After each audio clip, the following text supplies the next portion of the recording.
तो स्वागत है दोस्तों आपका बेस्ट प्रिपरेशन विद अनुराग में। जैसा कि हम लोग अपना एनसीईआरटी की जो क्लासेस था, हमारा पर्यावरण या भूगोल की बोल रहे, क्लास 7 की जो भूगोल थी वो हम लोग चर्चा कर रहे थे और उसके 2 लेसन समाप्त कर चुके। तीसरे लेसन पर हमने जो चर्चा कर रहे हैं अब छोटे छोटे पार्टों में चल रहा है, क्योंकि वीडियो बड़ा हो जाने पे आप लोगों का इंटरेस्ट कम हो जाता था, इसलिए सोचा कि ये छोटे छोटे पार्टों में ही चलेगा। तो आप लोगों का रिस्पांस अच्छा आया और देख भी रहे हैं अच्छी खासे। तो आज का जो हमारा टॉपिक होगा वो है क्या बोलते हैं, हमने इसमें डिस्कस किया था अर्थक्वेक के बारे में, यानी भूकंप के बारे में बच्चों लोग, ज्वालामुखी यानी कि वैल्केनो के, और उसके फिगर के बारे में हमने चर्चा कर लिया था, और किस तरह से भूकंप कितने प्रकार के होते हैं ये हमने चर्चा कर लिया था। तो आज का जो चाहिए होगा हमारा वीडियो, ये होगा पूरी तरह से इसी भूकंप और जो ज्वालामुखी है इससे संबंधित जितने भी आपके एनसीईआरटी में लिखे इसी सभी चीजों को समाप्त करना। उसके बाद एक नया फ्रेश टॉपिक उठाकर फिर आगे डिस्कस किया जाएगा अगले वीडियो में।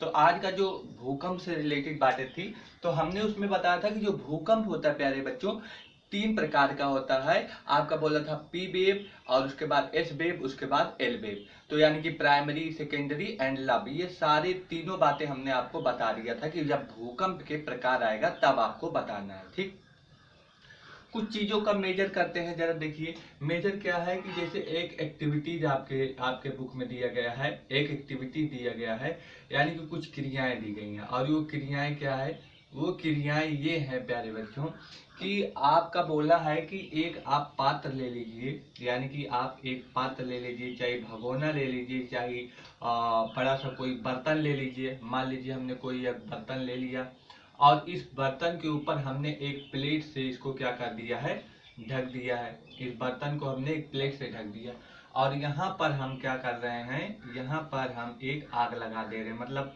चूल्हा जला दे रहे हैं, ठीक ना, यहाँ पर। और ये हो रहा है गर्म, और इसमें भरा है पानी। क्या भरा है प्यारे बच्चों, पानी भरा है, ये देखिए। और अगर इसमें पानी भरा है और इसको गर्म किया जा रहा है, और इसी के ऊपर आपके बुक में दिया गया है कि चम्मच रख दिया गया है, चम्मच, और यहाँ पे कुछ मोती रख दिए गए हैं, ठीक है ना, और यहाँ पे मटर के दाने रख दिए गए। इसी तरह के आपके बातें किया गया है कि ये रख दिया गया, और जब इसे गर्म करते हैं तो क्या होता है एक्टिविटी। तो एक्चुअली में देखिए, जब गर्म करेंगे तो इसमें जो पानी है ये गर्म होगा, और इसमें से उठेगा भाप, भाप उठेगा। और ये जब भाप उठेगा तो इस प्लेट पर दबाव डालेगा कि नहीं, और जब प्लेट पर दबाव डालेगा तो ये प्लेट क्या होगी, हिलने लगेगी। जब यह प्लेट प्यारे बच्चों क्या हुआ, हिलने लगी, तो हिलने से क्या हुआ, चम्मच तो थोड़ा सा बड़ा है, ये आवाज करेगा, खट खट की आवाज करेगा चम्मच। लेकिन जो मोती है, ये मोती का दाना है, ये मोती का दाना क्या करेगा, हिल डुल कर, ये हिल डुल कर कहाँ पे आ जाएगी, इसी में आके गिर जाएगी। थोड़ा सा ये जगह बन जाता है, जब प्लेट हिलने लगता है तो थोड़ा सा जगह बन जाता है, और जब ये प्लेट हिलने लगेगी तो ये मोती का दाना लुढ़क कर कहाँ आ जाएगा, इसी में गिर जाता है, ठीक है ना। और ये आवाज आपका करता रहता है चम्मच।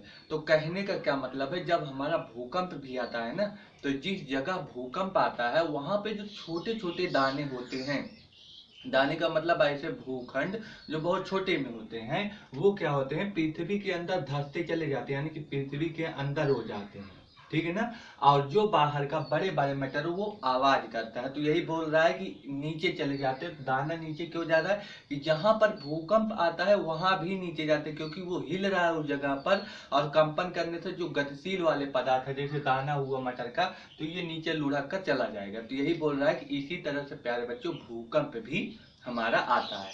मुझे लग रहा है ये चीज क्लियर हो गया है कि भूकंप जिस तरह से ये एक्टिविटीज में आप देख रहे हैं कि जो ये पात्र हिलने लग रहा है, यानी कि जो तस्तरी या प्लेट जो रखी है ऊपर, वो किस तरह से हिल रहा है, उसी तरह से हमारा पृथ्वी का जो ऊपर का सरफेस है, जिसे क्रस्ट बोलते हैं या भूपर्पटी बोलते हैं, वो भी प्यारे बच्चों क्या करता है, हिलने लगता है। ये बात समझ में आई ना। तो ये जो क्रस्ट वाला पार्ट है उसको आप प्लेट समझ लीजिए, जो ये प्लेट है, इस प्लेट हिलना यानी कि क्रस्ट हिलना, समझ में आ रहा है, यानी कि पृथ्वी का जो ऊपरी भाग है वो हिलना, वही है आपका भूकंप। तो ये एक्टिविटीज आपकी दी गई थी, तो आई थिंक इस एक्टिविटीज से आप लोग समझ गए होंगे क्या बात है क्या नहीं है, ठीक है ना। अब हम लोग थोड़ी सी बात कर लेते हैं डैमेज की, डैमेज को लेकर बात कर लेते हैं। डैमेज, जो डैमेज है, यानी कि डैमेज का मतलब क्या होता है प्यारे बच्चों, जो आपका प्रभाव होता है ये किस तरह से है। तो भूकंप के बारे में बात करते हैं, यानी कि अर्थक्वेक के बारे में। जब अर्थक्वेक के बारे में बात करेंगे, अर्थक्वेक का मतलब भूकंप, और जब हम भूकंप के बारे में बात करेंगे बच्चों, तो आपके बुक में दिया गया है यहाँ पर तीन चार पॉइंट पर आपका बात किया गया है। पहला आपका दिया गया है कि जो भूकंप 2.0 वाला होता है, यानी कि जिसकी तीव्रता, ये 2.0 क्या है, इधर हम लिख देते हैं, ये तीव्रता है।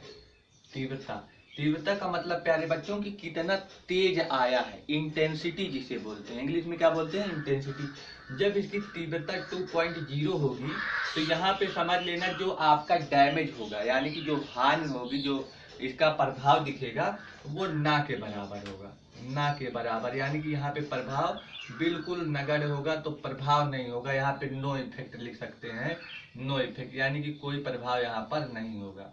अगर जब यही आगे बढ़कर जो आपकी तीव्रता है 5.0 बन जाती है, कितना, 5 जब जीरो बन जाती है, जब जीरो बन जाती है तो क्या होता है, तब यहाँ से प्यारे बच्चों अब प्रभाव शुरू हो जाएगा, यानी कि यहाँ पर अब क्या होगी, यहाँ पे अब हानि होगी, यहाँ पे हानि होगी। और हानि के रूप में क्या होगा, हो सकता है कि जो मकान है वो क्या हो जाए, मकान जो है वो गिरने लगे, मकान क्या हो जाए, गिरने लगे, हो भी सकता है और नहीं भी हो सकता है। तो ये कंडीशन बनी है कि हानि यहाँ पर होगी, लेकिन यहाँ पर तो हानि नहीं होगी।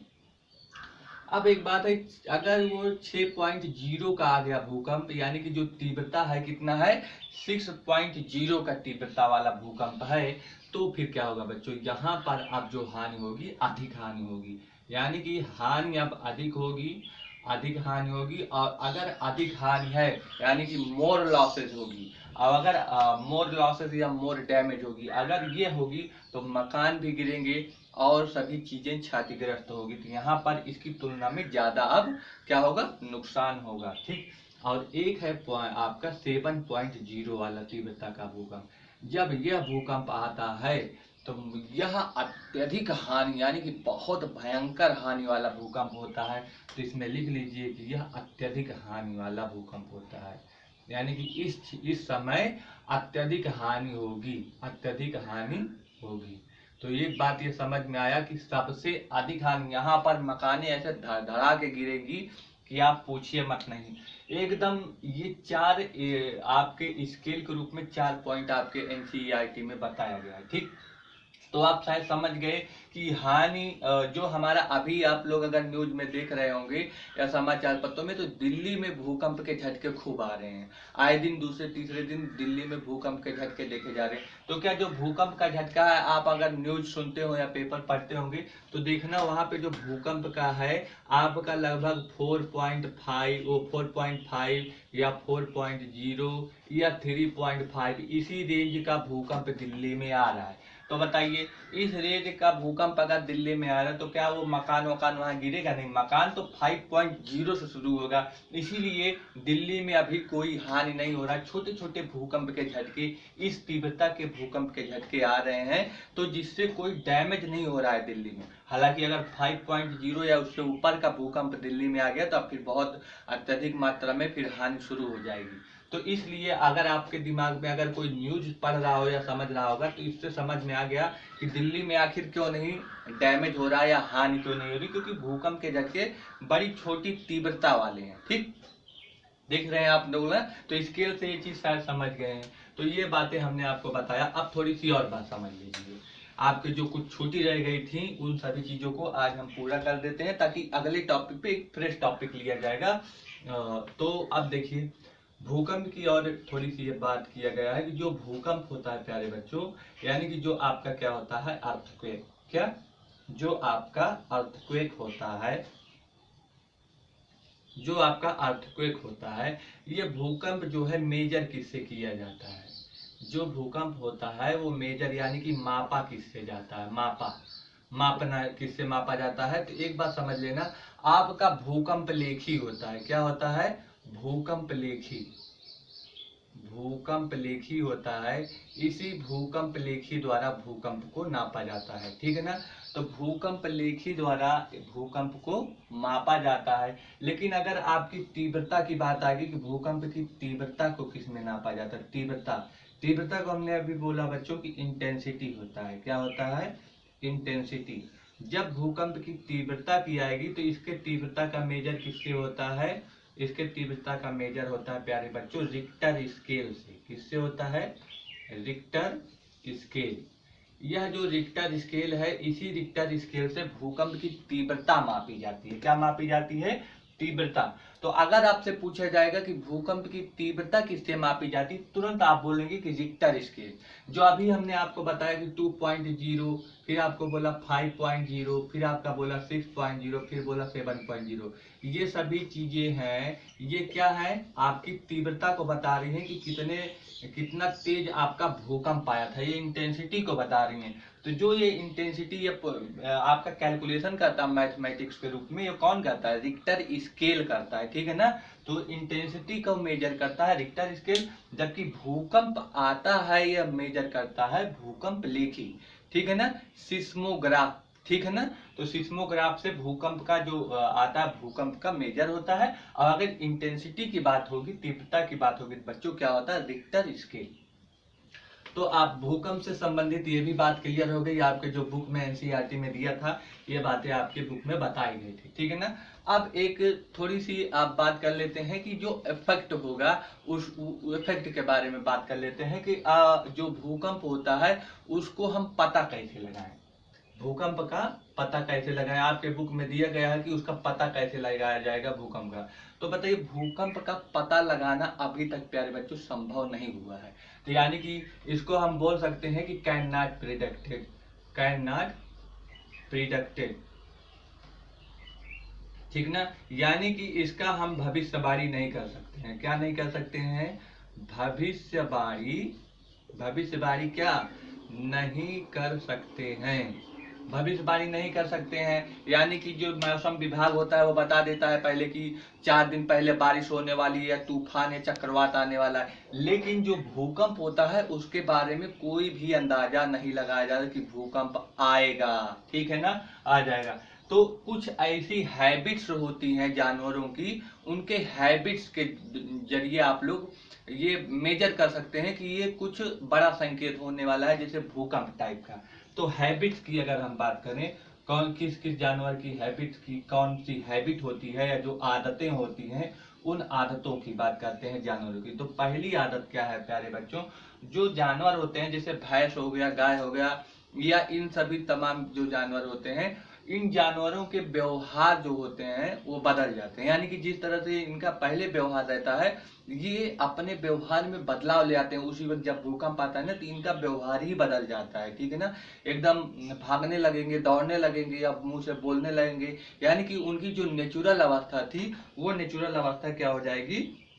वो नेचुरल अवस्था सही नहीं रहेगी। ठीक है ना, तो यहाँ पे हम क्या बोलेंगे कि जो जानवर होते हैं, जानवरों के व्यवहार का अध्ययन से आप लोग पता कर सकते हैं। तो लिख लीजिए कि जो जानवर होते हैं, तो जानवरों के क्या व्यवहार का क्या करने से? अध्ययन करने से पता चल जाता है। यानी कि स्टडी ऑफ, अगर हम बोले इंग्लिश में तो स्टडी ऑफ क्या? जानवरों के व्यवहार, यानी कि बिहेवियर ऑफ क्या? Animal. Study of behaviour of animal. तो इसको भी लिख सकते हैं स्टडी ऑफ बिहेवियर ऑफ क्या? एनिमल। ठीक है ना, एनिमल्स। ठीक है ना, तो ये भी लिख सकते हैं कि जानवरों की जो व्यवहार होता है उसका अध्ययन करने से हमें पता चलता है कि ये बोलने लगेंगे, दौड़ने लगेंगे या कुछ ऐसी इन प्रकार की आपके हरकत करने लगेंगे, जिससे आप पता लगा सकते हो नहीं कुछ होने वाला है। और वो कुछ होने वाले में आप भूकंप को अगर पढ़े हैं, भूकंप होता क्या है, क्या क्वालिटी है, तो शायद आप पहुंच जाएं। दूसरी बात करते हैं, अगर तालाब होता है प्यारे बच्चों, तो तालाबों में जो मछलियां होती है ना, तो तालाबों में मछलियां होती हैं, वो भी अपना क्या करती हैं? उत्तेजित अवस्था में हो जाती हैं। यानी कि पहले जो आराम से चलती रहती थी, एकदम से एकदम मस्त माहौल में रहती थी, लेकिन अब वो एकदम उत्तेजित हो जाती है, बहुत तेजी से भागने लगेंगी, एकदम इधर उधर करने। तो तालाबों में जो क्या होती हैं? मछलियां होती हैं, वो मछलियाँ क्या होती है, मछलियों की उत्तेजना बढ़ जाती है, मछलियों की उत्तेजित होना, ठीक है ना। तो मछलियाँ जो है उत्तेजित हो जाती हैं तालाबों में। तो हमने यही बताया कि जो आपकी मछलियाँ होती हैं, वो मछलियाँ क्या करती हैं, पहले जिस अवस्था में रहती हैं वो आपकी मछलियाँ उस अवस्था में नहीं रहती हैं, यानी कि जो आपका पॉन्ड्स की आपकी फिश होगी वो क्या हो जाएगी, एजिटेटेड हो जाएंगी। क्या बात समझ में आया ना, उत्तेजित होने का मतलब क्या होता है बच्चों, एजिटेटेड। तो लिख सकते हैं अगर लिखना हो तो जो आपके पॉन्ड्स हैं, पॉन्ड्स फिश, पॉन्ड्स फिश क्या हो जाएगी, इज एजिटेटेड, एजिटेटेड हो जाएगी, यानी कि उत्तेजित हो जाएंगी। और कुछ अगर बात करें, जो सांप होते हैं आपके, तो सांप जो होते हैं, सांपों का बिल से क्या होना, बाहर निकलना, बिल से बाहर निकलना। सांप लोग क्या होते हैं, बिल से बाहर निकलने लगते हैं, तो ये भी क्योंकि वो जमीन के अंदर रहते हैं ना, तो जब भूकंप आता है तो उनको गर्मी बहुत महसूस होने लगती है। होता है इनका स्किन ऐसा इस तरह से, क्योंकि ये ठंडक के लिए भागती हैं जहाँ पे ठंडा होता है, गर्मी के मौसम में झेल नहीं पाती, इसीलिए तो बाहर आ जाती हैं।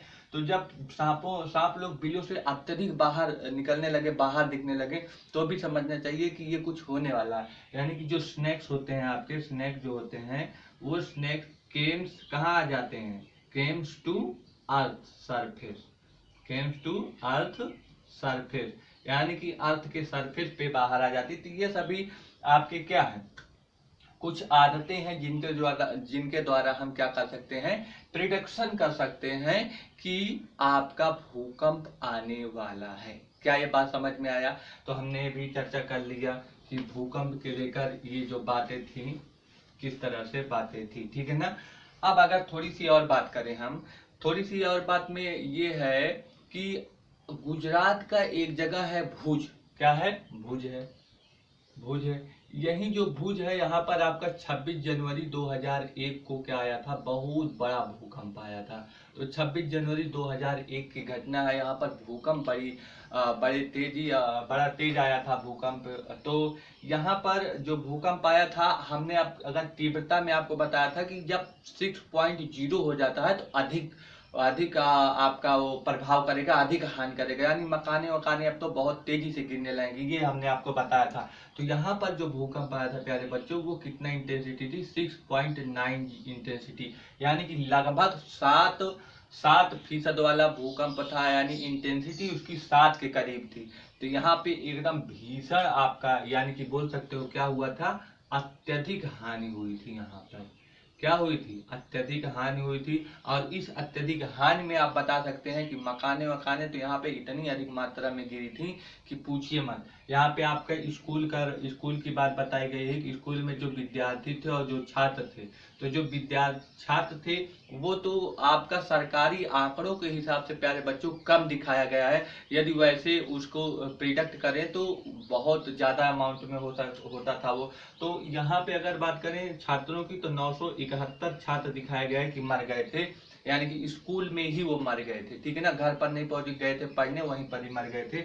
और फिर यहाँ पर 31 टीचर थे जो मर गए थे। उस दिन आपका 26 जनवरी मनाया जा रहा था, तो उसी समय की यह बात है, स्कूल में इतने बच्चे क्या हो गए थे, मर गए थे, और इतने आपके टीचर थे। ये आपके क्या है, टीचर हैं, और ये आपके क्या है, स्टूडेंट हैं, ठीक है ना। यानी कि ये छात्र हैं और ये आपके शिक्षक हैं, ये लोग मर गए थे। यदि और कुछ बात करें हम, तो आप जो घरें होती घर में आपकी जो अंगीठियां जलाई जाती हैं खाना बनाने के लिए, या जो चारकोल होता है रखे रहता है, तेल वाला जो निकालते हैं, तेल तार का तेल निकालते हैं, चारकोल बनाते हैं, तो ये सभी, तो क्या होता है, आग पलट जाने के कारण वहां पर जो है क्या हो गई थी, चारकोल और जो अंगूठियां थी उसमें आग लग गई थी, बड़ी मात्रा में घर वर जलने लगे थे, ठीक है ना। तो ये भी बात आप लिख सकते हैं, आपके एनसीईआरटी में दिया गया है कि जो है जो आपका चारकोल और आपका क्या है, अंगीठी है, चारकोल और अंगीठी, इन दोनों के आग पलटने से बहुत ज्यादा हो गई थी, क्या हो गई थी, आग लग गई थी। तो ये भी एक पॉइंट में आपका दिया गया है।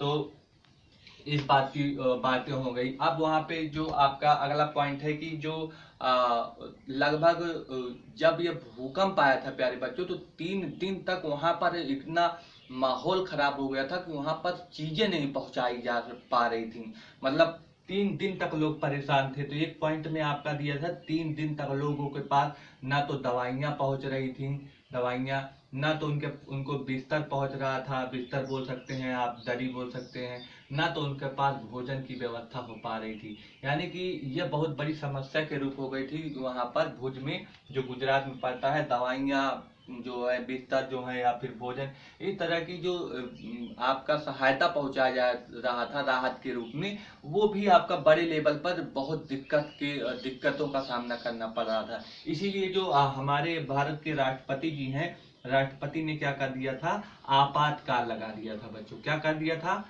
आपातकाल लगा दिया था, यानी कि इमरजेंसी लगा दिया था, ठीक है ना। और जो आपके गुजरात के सीएम होते हैं, यानी कि मुख्यमंत्री होते हैं, चीफ मिनिस्टर, वो केंद्र सरकार से, यानी कि जो प्रधानमंत्री होते हैं, उनसे क्या मांगा था, राहत के लिए पैसा मांगा था कि हमको कुछ पैसा दीजिए, हम ताकि अपने क्षेत्र का क्या कर सके, जो ये हालात बिगड़ा है इस हालात को ठीक कर सके। तो लिख सकते हैं कि जो गुजरात के क्या थे, जो गुजरात के प्यारे बच्चों सीएम थे, यानी कि चीफ मिनिस्टर यानी मुख्यमंत्री थे, वो केंद्र से प्यारे बच्चों क्या किए थे, केंद्र से वित्तीय सहायता मांगा था। क्या किए थे, वित्तीय सहायता। वित्तीय सहायता का मतलब प्यारे बच्चों होगा कि आपका फाइनेंशियल हेल्प मांगे थे। फाइनेंशियल हेल्प यही हुआ कि उनको पैसे की जरूरत थी, ताकि ये सभी चीज जो आवश्यकता के अनुसार ये चाहिए थी, इन सभी चीजों को पूरा करा सके, ठीक है ना।